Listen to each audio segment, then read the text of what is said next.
Dito natin masusubukan ang bangis at stratehiya ni Noel. Hayaan mo lang siya, Deo. Tignan natin kung mailulusot niya ang soldatang ito. Wika ni Lucas.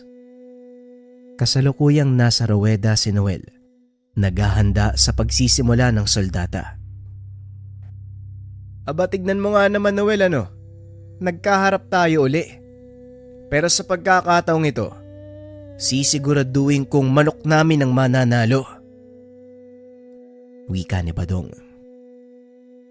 Alam mo, Badong, sasabihin ko sa iyo ang katotohanan. Napag-aalataan ko Desperado kang lamangan ako. Pasensya na, pero hindi ako nakikipagkompetensya sa iyo. Tugon ni Noel. Tinanggalan ng binata ng bahena ang tari ng hawak na manok. Pumwesto na ito para bitawan. Sa hudyat ng sentensyador, binitawan ng magkabilang panig ang kanilang mga alaga. Kapwa mahusay ang mga ito na pumalo. Ngunit lumalamang ang manok ni Badong. Nagawa na nitong sugatan ang alaga ni Noel. Ngunit nang tignan ni Lucas ang inaanak, kampanteng-kampante ito. Nahawak pa rin ang sitwasyon. Maya-maya lang ay nagsigawan ng tao nang tumarak ang tari ng manok ni Noel sa ulo ng alaga ni Badong. Nahirapan pa ang sentensyador sa pagtanggal dahil sa hindi na makakilos ang manok ni Badong. Nagpa siya ang sentensyador na karyuin ang dalawang manok. Tinanghal na panalo si Noel sa soldata, bagay na hindi matanggap ni Badong. Unang soldata pa lang to. Ipanalangin mo na hindi tayo magkatapat sa mga susunod dahil pupulbusin kita ng pinong-pino. Wika ni Badong. Huwag kang mag-alala, tol. Kung sakaling magkaharap ulit tayo, sisiguraduhin ko, adobe ang katawan ng manok ko. Pangaasar ni Noel. Matapos ay bumalik na ito sa pinaglalagyan nila ng mga manok.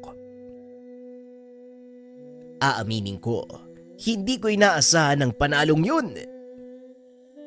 Wika ni Lucas. Maniwala ka, Ninong. Patibong ng kalaban ng panalo ko kanina. Hindi ko na kondisyon ang binitawan kong manok, kaya alam kong matatalo tayo. Alam ng kalaban ang stratehiya ko, kaya kailangan mag-isip ng bagong plano. Tay, ilang manok ang dala natin? Meron tayong 3 pangkaraniwang manok at 2 mula sa mga alaga mo. Bakit ba, Noel? Ano bang binabalak mong gawin? Tanong ni Mang Deo. Meron pang 3 laban bago ang sa atin. May panahon pa para maganda. Kailangan ko ng uling at langis. Tugon ni Noel. Dali-daling nag-utos ng tauhan si Lucas upang kunin ang kailangan ng binata. Maya-maya dumating na ito. Dala ang isang supot ng uling at langis. Dinurog ni Noel ang uling. Binuhusan ito ng mantika. Matapos ay pinay dito sa dala nilang pangkaraniwang mga manok. Mukhang nababasa ko na kung ano ang gusto mong gawin, iho. Halika, bilisan mo, dito ka. Tutulungan kita. Wika ni Mang Deo, ngunit pinigilan nito ng binata. Hindi, tay. Ikaw ang magbibitaw ng susunod nating manok na lalaban. Kaya hindi dapat madumihan niyang kamay mo. Dahil kung hindi, malalaman nilang peke ang mga manok na bibitawan natin sa ruweda. Tugon ni Noel. Teka nga sandali, hindi ko maintindihan Ano ba talaga ang binabalak mo? Papainan ko sila para malaman kung ano ang susunod na gagawin ni Mang Ponso.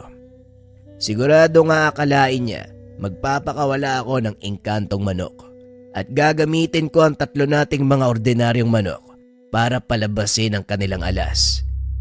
Yon ang plano ko, tay. Tugon ng binata. Pinuntahan nito ang kulungan ni Tikas at kinausap.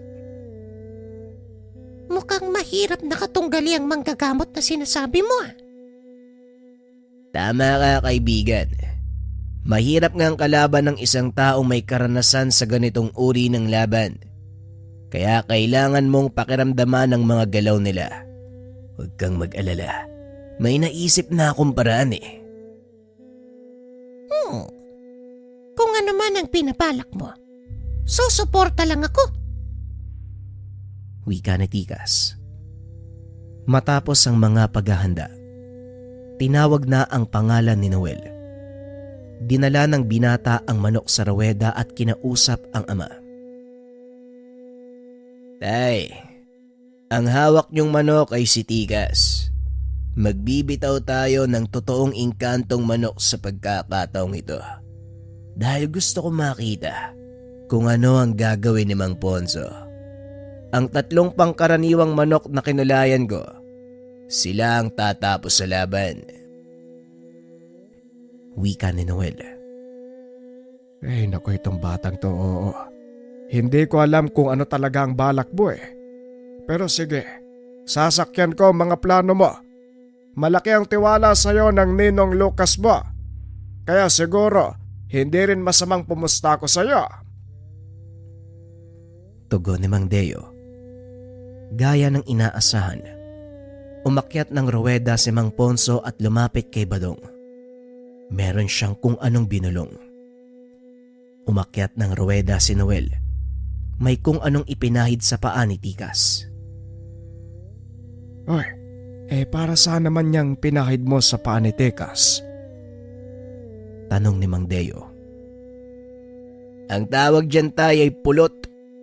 Pangontra sa kahit anong uri ng dasal o palipadangin. Siguradong may ginawa si Mang Ponso. Tumangulang si Mang Deo sa sinabi ng binata. Maya-maya ay nagbigay na ng hudyat ang sentensyador na magsisimula na ang soldata. Bumaba si Noel ng ruweda. Tumayo sa gilid. Pinanood ang magiging laban. Nakatitig lang si Badong sa kanya habang nakangiti ng nakakaloko. Gumanti din ng ngiti ang binata. Naupo para panoorin ang soldata. Nagulat naman si Noel nang biglang magsalita si Lucas sa kanyang tabi. Napapansin ko, mukhang kampante ang kalaban natin sa soldata.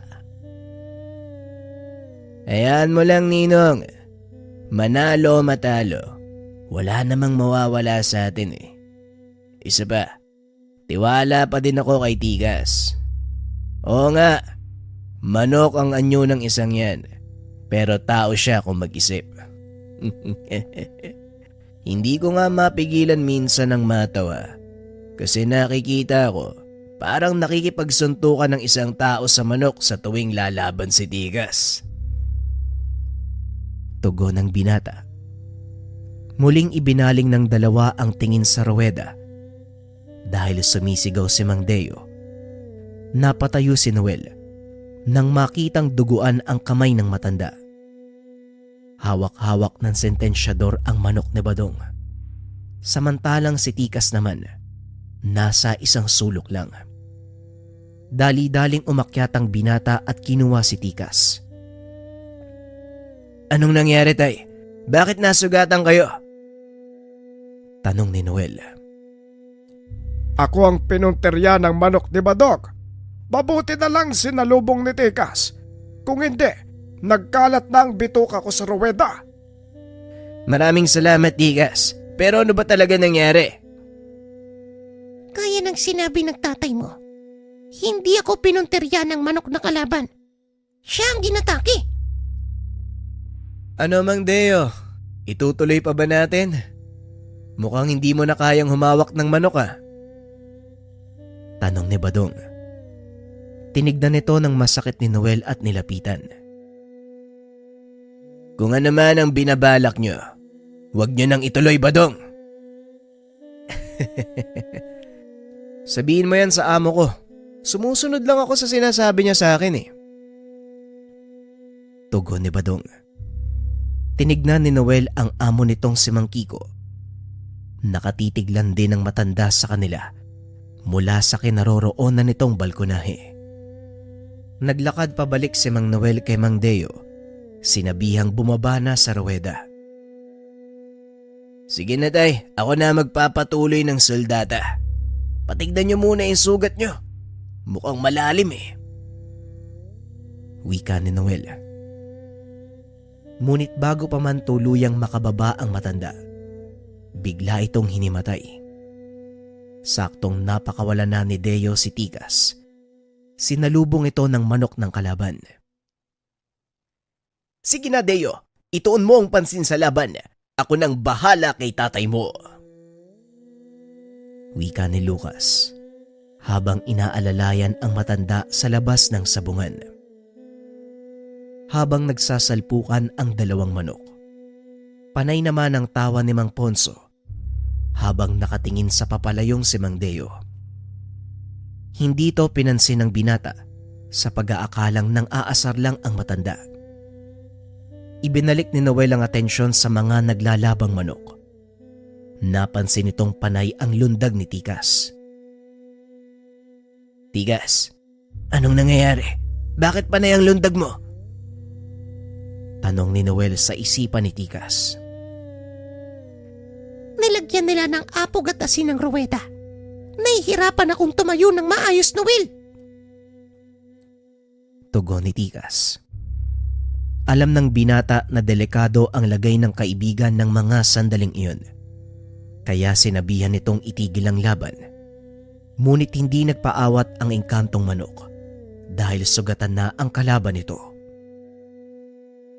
Mabilis mapapagod ang katawan mo kung ipagpapatuloy mo pa, Tigas.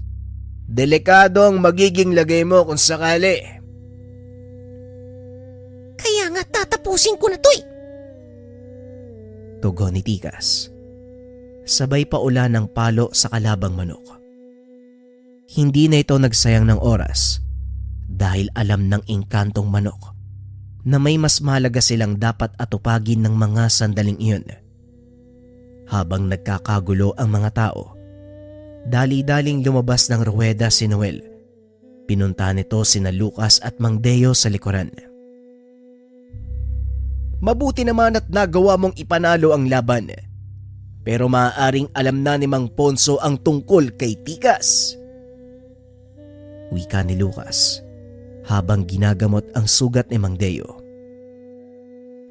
Yan po mismo ang gusto kong mangyari, Ninong. Akalain nila lahat ng ilalaban nating manok ay mga engkanto. Kaya siguradong gagawa sila ng paraan upang manalo. Sa pagkakakilala ko kay Mang Kiko, hindi siya magpapatalo ng basta-basta. Tugon ni Noel. Tama ang sinabi mo, Noel. Mabigat na kalaban si Kiko at hindi nga siya makakapayag na matalo siya. Lalo pa sa isang baguhang kagaya mo. Pero ang kayabangan niya, yan mismo ang magpapabagsak sa kanya. Wika ni Mang Deo. Habang nagpapahinga, lumapit sa kanila ang isa sa mga nag-organisa ng pasabong. Nakiusap itong gamitin ang pinakamahusay nilang manok sa susunod na soldata dahil na rin sa kailingan ng mga manonood. Tinignan ni Noel ang kanilang listahan. Napagtanto ang susunod na soldata. Ito na ang huling laban. Mukhang wala na tayong oras, Ninong. Huling laban na pala natin yung susunod na soldata. Wika ni Noel. Ano ngayon ang plano mo, Noel? Marami ang nabago sa mga pangyayari dahil na din sunod-sunod kang nanalo. Binago ng mga namamahala ang ikot ng labanan dahil sa kailangan ng mga tao. Tugon ni Mang Deo. Ayon pa sa nag-organisa ng pasabong, unang beses itong nangyari sa kanila. Hindi pumupusta ang tao sa ibang manok. Tanging sina Mang Kiko at Noel lang ang inaantay ng mga itong magharap. Sandali lang at gagawa ko ng paraan. Amin na ang hawak mong listahan, Noel. Dito lang kayo. Wika ni Lucas. Matapos ibigay ang listahan, nagtungo ito sa iba pang kasali sa derby.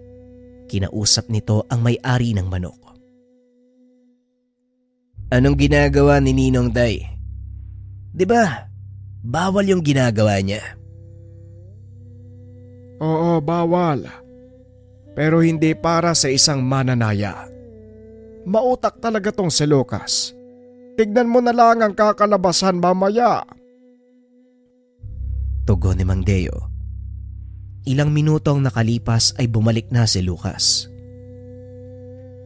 Ayos na, Noel. Ihanda mo na ang manok na ipanglalaban sa susunod na soldata. Yung pinakakondisyon. Opo, Ninong. Pero, anong ginawa mo dun sa kabilang tolda? Nakipagkasundo sa ibang mananabong na kapag nanalo sila sa soldata mo, papayag silang ilaban ng 2 pa nating manok kapalit ng sa kanila. Sa ganoy, may sapat tayong oras para pagandaan si Mang Ponso. Wika ni Lucas. Napangiti ang binata at muling kinausap si Tikas. Alam kong pagod ka na sa nakaraang laban. Pero Tikas, ngayon ko kakailanganin ng tulong mo. Alam ko, Noel. Pero kailangan ko pa ng konting oras para makapagpahinga. Walang problema, kaibigan. Ilang soldata pa bago ang huli nating laban. Sabihin mo sa akin kung anong kailangan mo.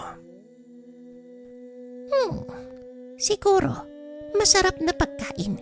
Kanina pa ako nagugutom eh. Ito ang ayaw ko sa sabong dahil hindi ka pwedeng kumain ng marami. Tugon ni Tikas. Kumuha ng pagkain si Noel. Inilagay sa kainan ng alaga. O siya, pagtapos mong kumain, magpahinga ka muna. Asikasuhin ko lang si tatay. Nga pala, Noel. May laso ng taring tumama sa tatay mo. Kailangan mong magapan. O Tigas, alam ko na yung kanina pa. Hindi ikaw ang pinunterya ng kalaban kung hindi si tatay at ako. Maruming maglaro si Mang Kigo. Paniguradong hindi siya magpapatalo sa akin. Huwag kang mag-alala dahil nagawa na ng paraan ni Ninong. Maganda ang laban na to. Tagisan ng isipan. Hindi tayo magpapatalo sa mga yan. Hanga din ako sa karanasan ng Ninong Lucas mo. Piruin mo, marunong siyang kumontra ng lasong gawa ng albularyo. Mahusay. Doon din ako nagtataka, Tikas. Saan nakuha ni Ninong ang ganong kaalaman? Hindi ko din alam. Magpasalamat na lang tayo, kaibigan. Dahil malaking tulong ang kaalamang iyon para sa atin. Tugon ni Tikas. Hinayaan ng binata na kumain ng alaga. Binalikan nito si Lucas at Mang Deo. Nakatulog na ang iyong ama, pero wala ka nang dapat ipag-alala. Epekto yan ng pangontrang itinurok ko sa kanya. Matindi ang lasong inilagay ng kalaban sa tari ng manok nila. Malakas ang hinala ko, kasabwat ng mga yan ang sentensyador. Mas mag-ingat ka sa mga susunod na laban, Noel. Hindi lang manok ang pakay nila. Kahit buhay kaya nilang kitilin, manalo lamang.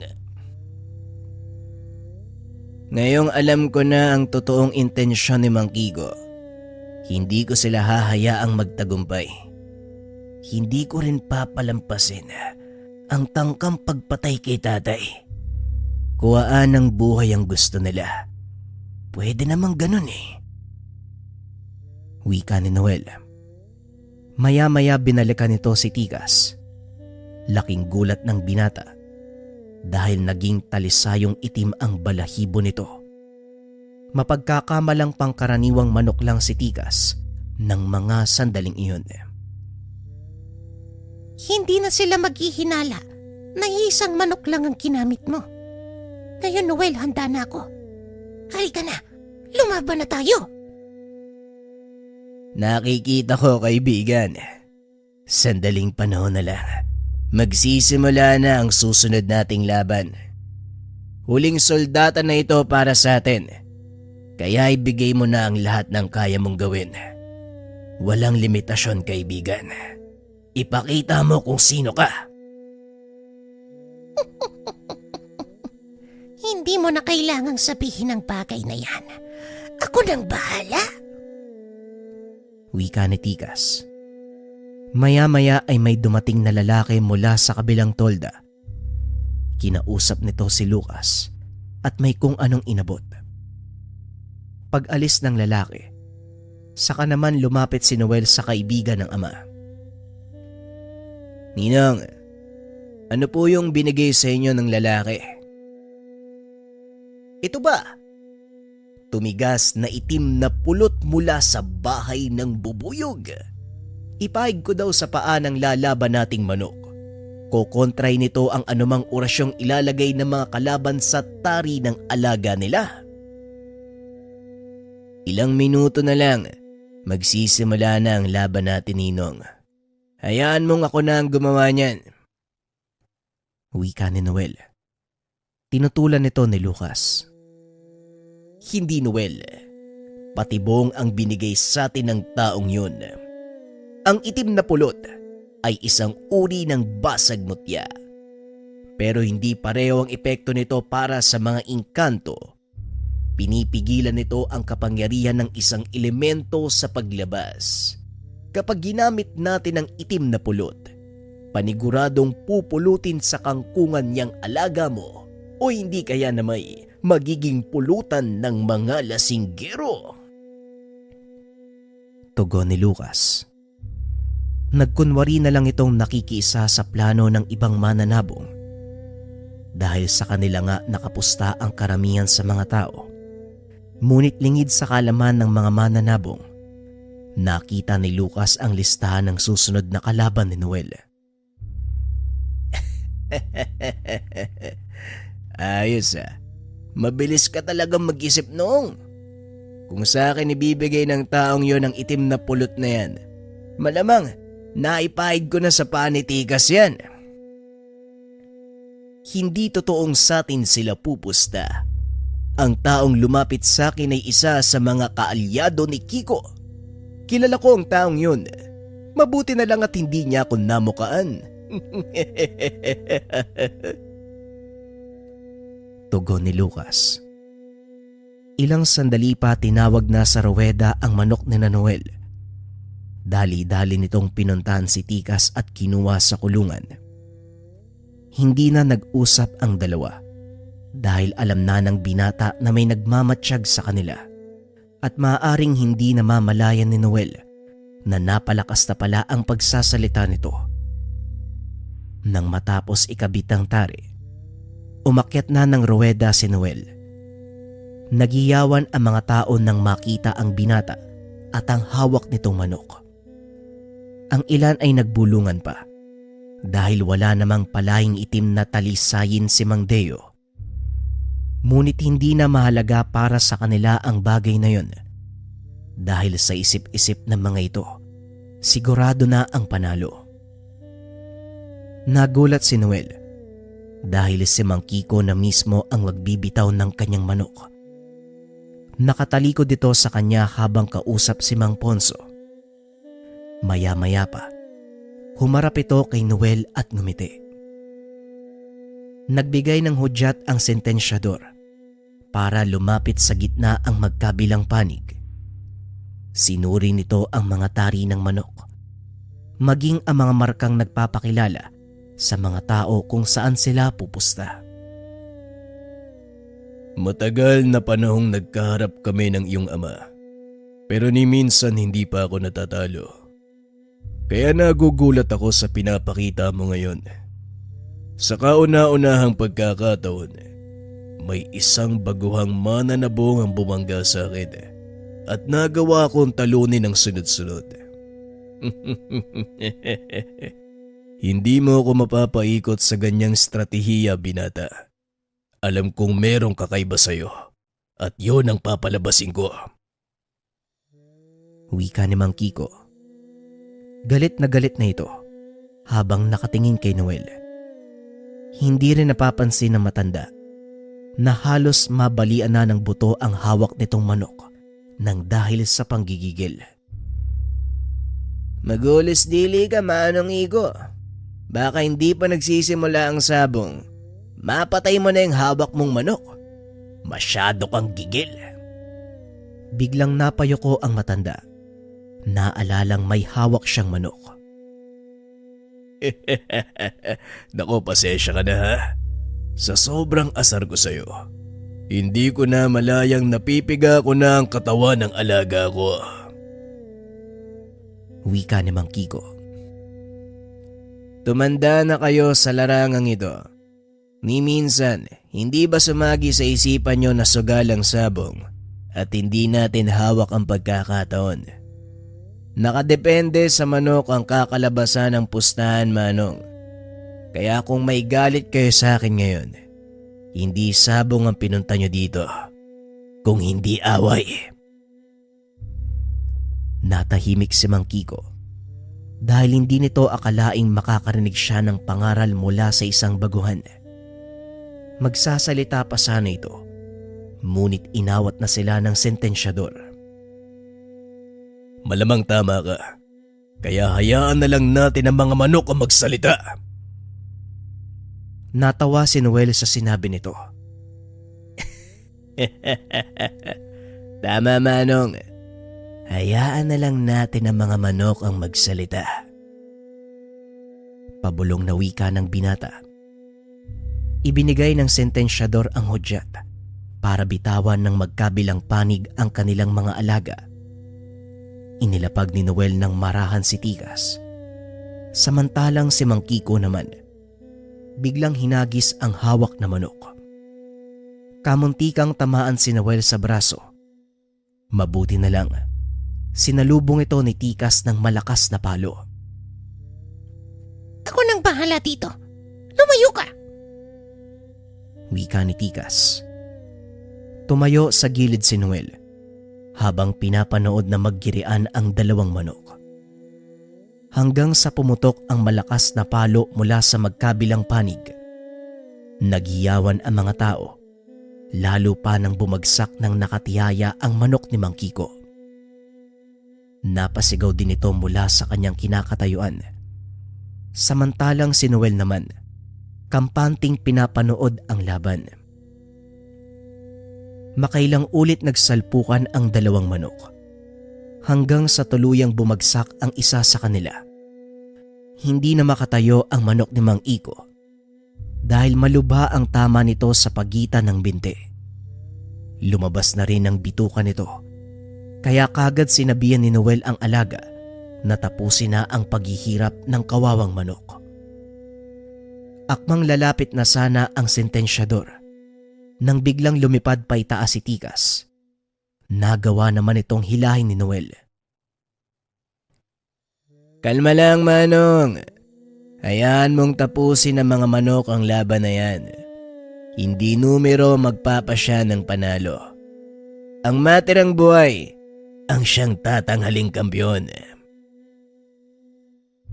Hindi na nakaalis sa kinakatayuan ang sentensyador.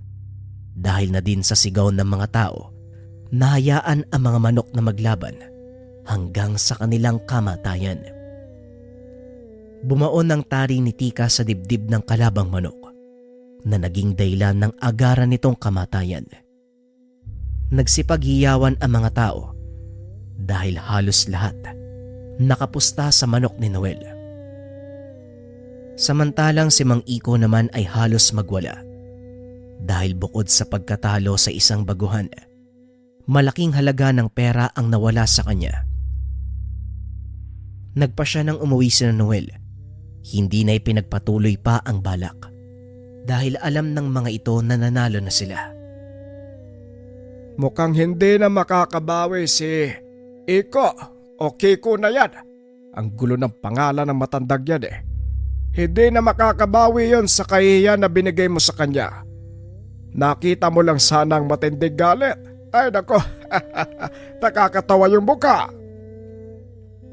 Wika ni Mang Deo. Yun nga po ang hinihintay ko. Yung subukan talagang galitin si Mang Kiko o Iko na yan. Para malaman kung ano ang susunod na gagawin ni Mang Fonso. Pero wala namang ginawa yung matandang albularyo eh. Kaya inayaan ko na lang. Wika ni Noel. May naaamoy akong hindi maganda tungkol dito. Batay sa pagkakakilala ko kay Mang Iko, hindi siya titigil hanggat hindi nakakaganti. Wika ni Lucas. Tama ka. Kaya walang maliit na mananabong ang kumakalaban sa kanya. Ikaw ang kauna-unahan, Noel. Tugon ni Mang Deo. Siguro oras na din para matauhan si Mang Iko na tapos na ang kanyang panahon. Wika ni Noel. Ipinagdiwang ng mga ito ang kanilang panalo. Dahil sa pangyayari, lalo pang dumami ang nakakilala kay Noel. Umabot pa sa punto, dinayo sila ng napakaraming mananabong upang bumili ng mga manok. Mukhang hindi na mapipigilan ang pagsikat mo, anak. Mantakin mo, isa sa pinakamalaking mananabong ang nagawa mong talunin.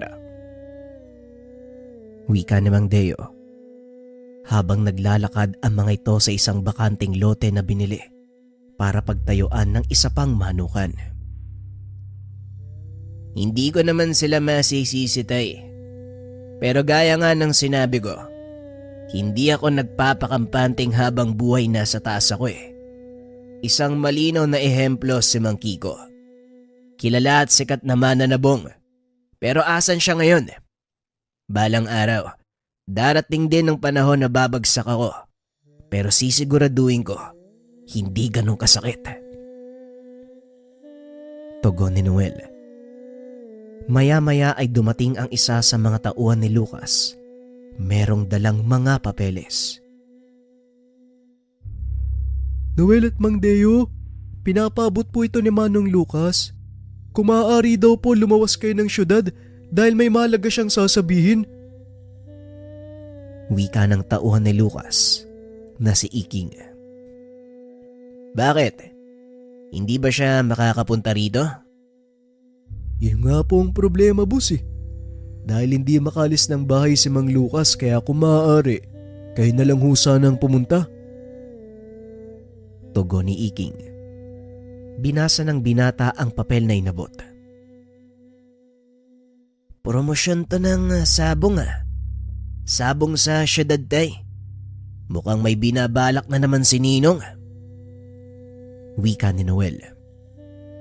Ilang buwan pa lang ang nakakalipas. Halos hindi pa nakakapagpahinga ang mga manok. Ano kayang pumasok sa isip nitong si Lucas? Tanong ni Mang Deo.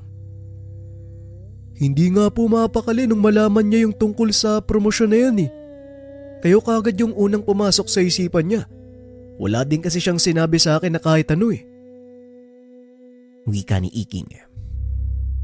Ang mabuti pa, puntahan ko na lang si Ninong para malaman kung ano talaga ang balak niya. Tugon ni Noel. Nang araw na yon ay lumakad ang binata para puntahan si Lucas. Pagdating nito sa tahanan ng Ninong, napakaraming tao. Hindi kilala ni Noel ang mga ito. Maliban na lang sa mga tauhan ng kaibigan ng kanyang ama. Nandito na pala ang sinasabi ko sa inyo. Siya si Noel, ang taong lumampaso kay Iko. Halika iyo, ipapakilala kita sa aking mga kaibigan. Wika ni Lucas. Naguguluhan pa rin si Noel dahil hindi na nito nakuwang kausapin ang Ninong. Pinagkaguluhan nito ng mga panauhin. Halos hindi magkamayaw ang binata sa pagsagot ng mga tanong.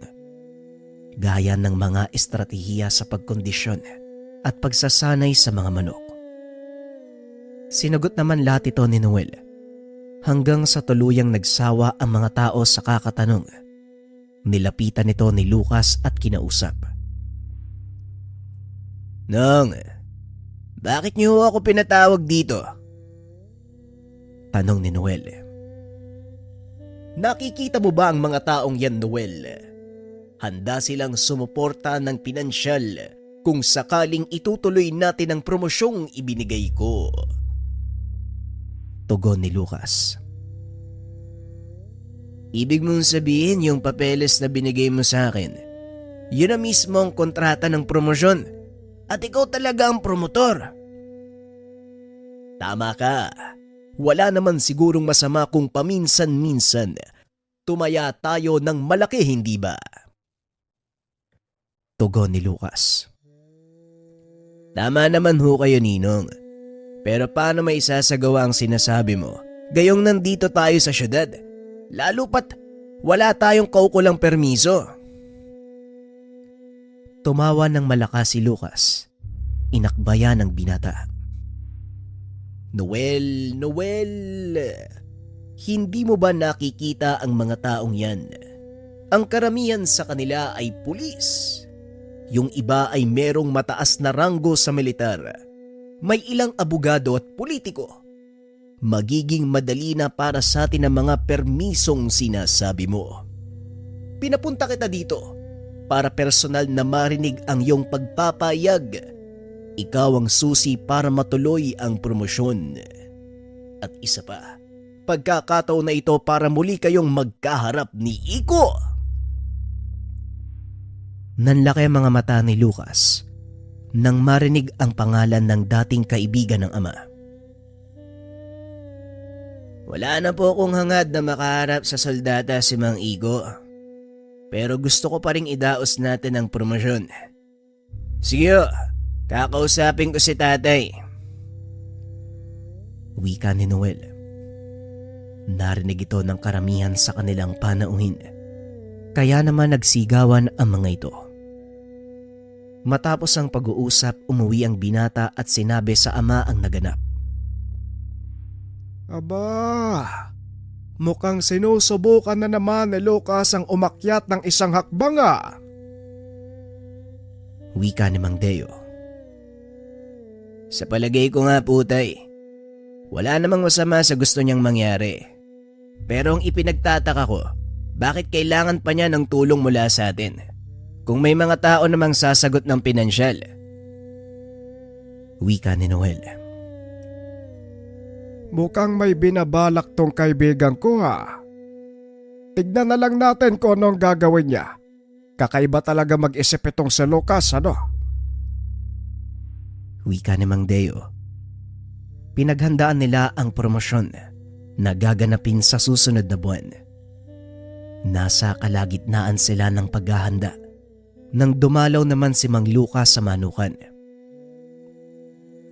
Paring Deo, maaari ko ba kayong makausap ni Noel? Siyempre naman, Ninong. Tungkol saan ho ba ang pag-uusapan natin? Tungkol sa gaganaping pasabong. Nakalikom tayo ng malaking halaga. Sapat para makabili ng 5 magagarang sasakyan. Ngayong naparito ako, dahil ayokong mapunta yon sa ibang kamay. Gusto kong tayo lang din ang makakuha ng premyo. Dito na magagamit ang husay ng mga alaga mong inkantong manok. Wika ni Lucas. Nagulat ang binata sa sinabi nito. Hindi niya inaasahan na maririnig ang mga katagang iyon sa taong pinagkakatiwalaan. Ninong, naririnig niyo ba yung sarili mo? Parang hindi na ikaw yung taong nakilala ko ah. Tanong ni Noel. Wala namang nagbago sa akin. Hindi ba sinabi ko sa'yo na ang buhay ay isang malaking sugal? Tumaya lang ako ng malaki, kaya gusto kong kumabig ng malaki. Tugon ni Lucas. Hindi ako sigurado, Ninong. Tama pa ba yung gagawin natin? Tanong ni Noel. Sa sugal, iho, walang tama at walang mali. Pero may nananalo at merong natatalo. Ayokong ako ang matalo sa pagkakataong ito. Nanlaki ang mga mata ni Noel dahil bigla siyang kwinelyohan ni Lucas. Anong nangyayari sa'yo, Ninong? Bakit parang bigla ka nagbago? Tanong ni Noel. Walang nagbago, Noel. Hindi mo lang ako nauunawaan. Buong buhay ko ay sumusugal ako. Tinitiyak ko ang panalo. Sumugal ako sa'yo nung pinagkatiwala ko ang engkantong manok. Tignan mo ang kinalalagyan mo ngayon. Nasaan ka? Kung hindi dahil sa akin, wala kang magarang sasakyan. Walang malaking tahanan at malawak na lupain. Kaya siguro naman, nararapat lang na ibalik mo sa akin ang pabor na yon. Tugon ni Lucas. Hinawakan ng binata ang kamay nito. Dahan-dahang inalis. Ninong, umalis ka na. Hanggat may natitira pa akong respeto sa'yo. Huwag kang mag-alala. Hindi ko kinakalimutan ang utang na loob ko sa'yo. Itutuloy natin ang promosyon kung yan ang gusto mo. Ngunit sasabihin ko sa'yo ngayon pa lang. Hindi ko pangahawakan ang isipan ng mga engkantong manok. May sarili silang desisyon. Wika ni Noel. Mukhang huli na ang lahat para sabihin mo yan sa akin, Noel. Sisikapin mong manalo ang mga engkantong manok kung ayaw mong mapahamak ang iyong mga kapatid. Nang mga sandaling iyon ay kakarating pa lang ni Mang Deo galing sa pagkuha ng maiinom. Umalis ito bago magsimula ang pag-uusap ng dalawa. Kaya ang huling bahagi lang ang kanyang nadatnan. Parang Lucas, anong ibig mong sabihin? Bakit mapapahamak ang mga anak ko? Tanong ni Mang Deo. Napag-usapan na namin ni Noel ang lahat. Siya ang magbibigay ng detalye sa'yo. Magkita na lang tayo sa oktagon. Tugon ni Lucas. Napatingin si Noel sa ama at kagad itong kinausap. Hindi maganda ang binabalak ni Ninong sa promosyong sinasabi niya. Gusto niyang gamitin ang mga engkantong manok para makuha ang nalikom na pera para sa kanyang sarili. Hawak niya ngayon ng mga kapatid ko. Wika ni Noel. Kilala ko si Lucas, Noel. Magtiwala ka kapag sinabi kong hindi niya kayang saktan ng mga kapatid mo. Pero gagawin niya ang lahat. Makuha lang ang gusto niya. Tugon ni Mang Deo. Yun din ang kinakatakot ko, Tay. Maaaring ngayon, hindi niya kayang saktan ng mga kapatid ko. Pero gaya ng sinabi niyo, handa niyang gawin ang lahat. Wika ni Noel. Tuso si Lucas, pero hindi niya kayang manakit ng mga taong walang kamuwang-muwang. Matagal na kaming magkaibigan ng taong yan, kaya maniwala ka sa akin, anak. Sundin mo ang sinasabi niya. Alam kong may magandang kakalabasan ng lahat ng ito. Nagulat si Noel sa sinabi ng ama. Hindi nito akalaing kakampihan niya si Lucas sa kabila ng mga bantang binitawan ng kaibigan. Hindi na nagsalita pa ang binata. Sinunod niya ang gusto ni Lucas. Makalipas ang 1 linggo ng paghahanda, inilunsad nila ang 5 araw na promosyon. Ito ang pinakamalaking sabong na pinuntahan ng mag-ama. Milyon ang dumalo at halos lahat ng mga ito, mga taong walang paglagyan ng kanilang kayamanan at mga dayuhang sugarol. Tignan mo ang mga taong yan, Noel. Hindi ka ba nasisilaw sa kinang ng kanilang mga alahas? Tanong ni Lucas. Kilala mo ako, Ninong. Ni minsan hindi ako nasilaw sa mga ganyang bagay. Wika ni Noel. Nasasabi mo yan ngayon dahil hindi ka pa nakakahawak ng milyon sa iyong kamay. Pero magtiwala ka sa akin, kapag naawakan mo na at naamoy ang halimuyak ng salapi sa iyong mga kamay, magbabago ang pananaw mo sa lahat ng bagay. Wika ni Lucas. Kaya nga ayokong mapunta sa ganung uri ng lugar dahil natatakot ako matukso sa kinang ng salapi. Tugon ni Noel. Matapos ay nagpaalam na itong pupunta sa kinalalagyan ng mga manok. Pagkarating sa lugar, nakita nitong nakaupo ang ama sa harapan ng kulungan ng mga engkantong manok. Narinig niyang kinakausap si Tikas. Tikas, ang sabi sa akin ni Noel, nag-uusap kayo sa pamamagitan ng isipan. Alam kong naririnig mo ko. Pasensya ka na kung hindi kita naiintindihan. Pero gusto ko lang hilingin sa'yo na ipanalo mo ang laban. Buhay ng mga anak ko nakasalalay dito. Wika ni Mang Deo. Napagtanto ng binata na nababahala din ng ama sa kabila ng mga sinabi nitong pampalubag loob. Hindi na umimik si Noel. Hinayaan niyang kausapin ng matanda ang mga alaga. Nang matapos ay lumabas ito ng silid. Nilapitan ni Noel si Tikas. Narinig ko ang mga kailingan ni tatay sa'yo. Alam mo, hanga din ako sa tapang ng matandang yan eh. Ang galing niyang magdala ng sitwasyon. Biruin niyo, nakuha pa niya akong paniwalain na hindi sasaktan ni Ninong Lucas sa mga kapatid ko. Wika ni Noel. Hindi nang sinabi niya sa akin, Noel. Naunawaan ko ang iyong ama. Alam kong desperado din siyang mailigtas ang mga kapatid mo mula sa taong pinagkatiwalaan niyo. Pero, alam mo ba kung bakit niya ako ibinigay sa'yo? Tugon ni Tikas. Ang pagkakaalam ko lang, ibinigay ka sa akin dahil inubos mo yung mga mamahalin niyang sisiyo. Maliban dun, wala naman na siyang sinabi sa akin eh. Makinig kang mabuti. Ipapaliwanag ko sa iyo ang lahat. Ayon sa engkantong manok, hindi totoong binigay siya ng isang matanda bilang kapalit ng ilang perasong itlog. Hiniling ni Lucas sa isang batikang mambabarang ang engkantong manok dahil sa pagnanais nitong yumaman. Sa kasamaang palad, hindi mabuti ang naging intensyon.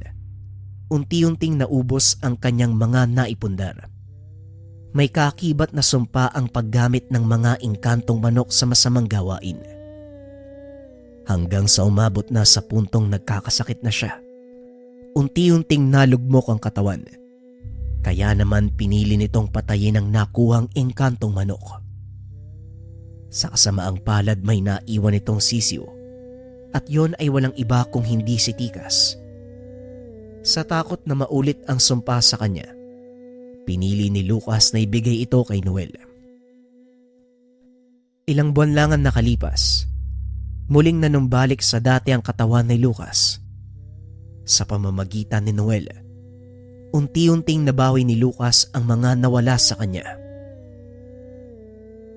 At ang promosyong ito, isa sa mga pamamaraan niya para tuluyang mabawi ang mga nawala.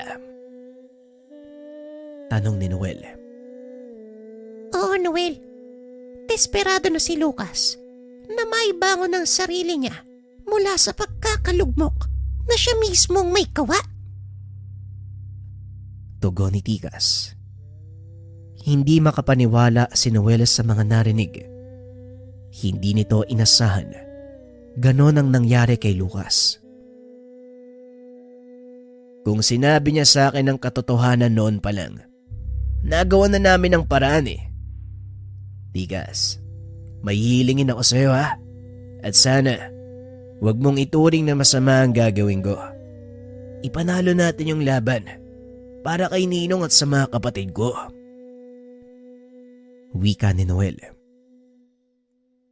Wala akong nakikitang masama sa gusto mong mangyari. Mabuti ang hangarin mo, kaya gagawin ko ito.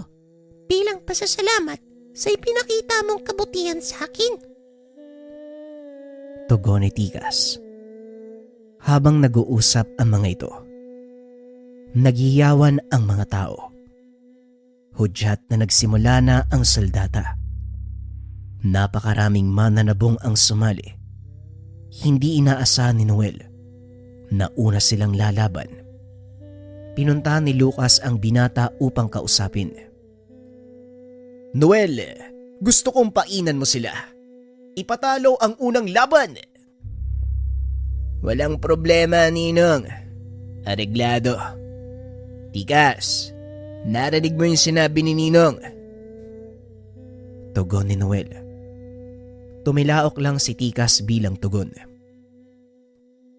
Hindi ka tututol. Sa kabila ng sinabi kong hawak ko ang buhay ng mga kapatid mo. Tanong ni Lucas. Kilala kita, Ninong. Alam kong mabuti kang tao. Alam ko rin ang nangyari sa'yo. Kaya huwag kang mag-alala. Babawiin natin ang lahat ng nawala sa'yo. Nagulat si Lucas sa sinabi ng binata.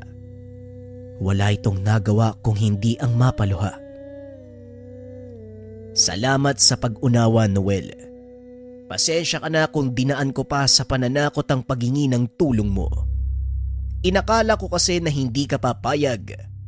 Nanghihinayang lang ako sa mga nawala sa akin. Buong buhay kong pinaghirapan ng mga yon. At tungkol naman sa mga kapatid mo, wala kang dapat alalahanin. Naroon sila sa bahay bakasyunan sa tabing dagat. Ligtas sila at kasalukuyang nagsasaya. Alam ko rin yan, Ninong. Pero si tatay, nag-aalala sa kalagayan ng mga kapatid ko. Kaya kung meron kang dapat kausapin si tatay yun, sige na, maiwan ko na ho kayo. Sisimulan ko na ang palabas. Tugon ng binata. Gaya ng sinabi ni Lucas, ipinatalo nito ang unang laban. Ngayong nakuha na natin ang kumpiyansa ng mga kalaban, tumaas ng bahagya ang moral nila. Dudurugin ko silang lahat sa mga natitira pang soldata. Wika ni Noel. Nagpahinga lang ito sandali. Ilang laban lang ang nakaraan. Muli na naman siyang umakyat ng ruweda. Masyadong mabilis ang mga soldata dahil napakahusay ng mga manok ng kalaban. Sa ikalawang laban ni Noel, dinala ang isa sa mga anak ni Tikas.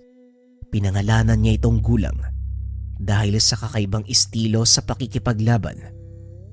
Nagkukunwari itong tatakbo at sa oras na humabol ang kalaban, saka ito bebuelta ng palo. Sunod-sunod na panalo ang ibinigay ng mga engkantong manok.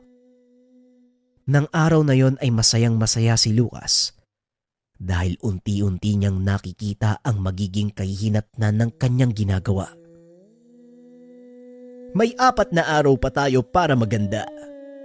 Sa susunod na araw, ibigay natin sa kanila ang panalo. Isa pa, wala naman tayong partisipasyon. Nasungkit na natin ang pwesto sa uling soldata. Araw ng kampyonato na lang ang aantayin natin, kaya magliwaliw muna tayo. Wika ni Lucas. Walang yaka talaga, Lucas.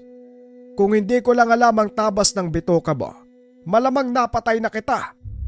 Alam mo bang halos mamatay ako sa pag-aalala sa mga anak ko. Tapos malalaman ko, masayang nagbabakasyon yung mga bata sa tabing dagat. Bulyaw ni Mang Deo. Pasensya na, kaibigan. Ngunit kailangan kong gawin. Tugon ni Lucas. Masayang nanood ang magkaibigan sa balkonahe nang makita ng mga itong papasok si Iko kasama si Mang Ponso. Mukhang may bisita ka na naman, Lucas. Kaya kung ayaw mong masira ang araw mo, Gawan mo na ng paraan yung dalawang matandang yan. Wika ni Mang Deo habang nakaturo sa kinaroroonan ni Mang Iko. Ako nang bahala sa kanila. Sa ngayon, dumito muna kayo. Tugon ni Lucas. Bumaba ito at pinuntahan si Mang Iko at Mang Ponso. Naligaw yata kayong dalawa. Anong may paglilingkod ko, Mang Iko? Tanong ni Lucas. Lingid sa kalaman niya. Nakasunod si Noel. Nakikinig sa usapan. Wala naman. Makikipusta lang sana ako. Hindi ko nagawang humabol eh. Kulang ang pondo ko para sa derby. Tugon ni Mang Iko. Kung ganun, malaya kayong tumaya. Pero huwag kayong magkakamaling manggulo dahil sa oras na gawin niyo yun, sisiguraduhin kong lalabas kayo sa sabungan nang walang kahit anong saplot sa katawan. Wika ni Lucas. Ngumiti lang si Mang Iko sa sinabi nito. Sa pagkakataong iyon, si Mang Ponso ang nagsalita. Hindi naman kami magkugulo. Gusto lang din naming makisabay sa panalo nyo. Huwag kang mag-alala, Lucas. Hindi ko ibubunyag ang sekreto ni Noel. Nanlaki mga mata ni Lucas nang marinig ang sinabi ng matanda. O sige, maghanap kayo ng pwesto. Kayo na ang bahala. Tugon ni Lucas. Dali-daling nagtago si Noel dahil naglakad pabalik ng balkonahe ang kaibigan ng ama. Swerteng hindi siya nakita ni Lucas, kaya dali-dali itong bumaba para punta ng mga alaga upang kausapin. Nandito si Mang Ponso at kasama si Mang Iko. Mukhang malaking problema to, Tikas.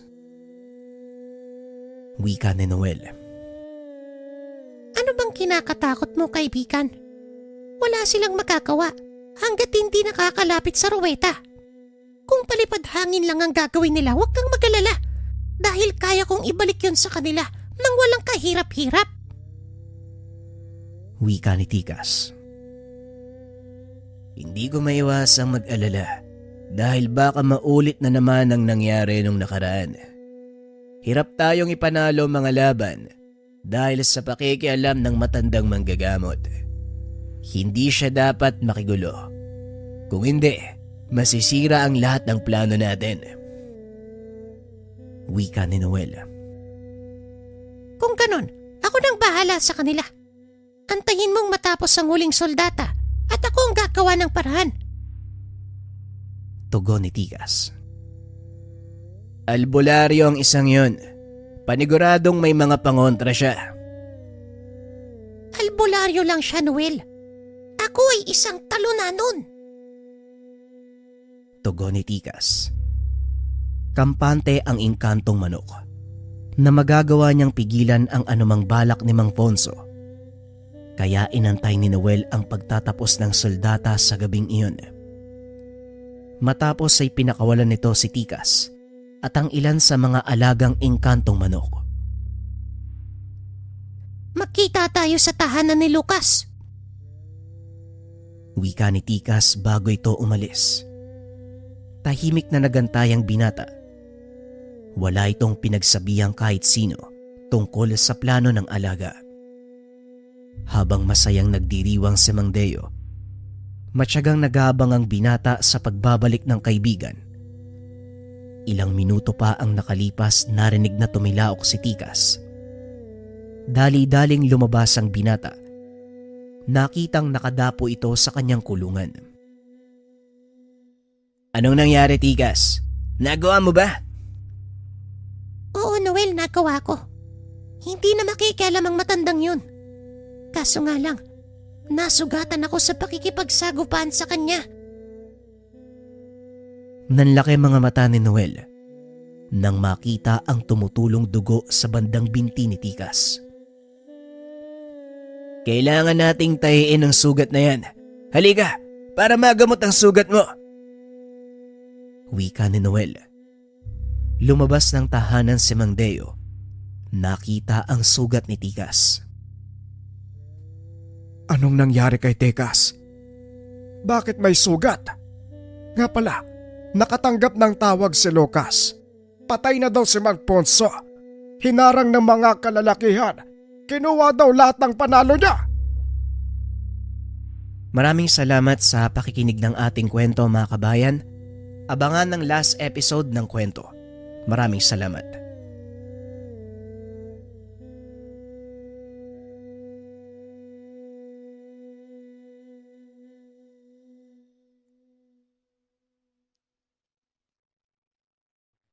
Dito natin masusubukan ang bangis at stratehiya ni Noel.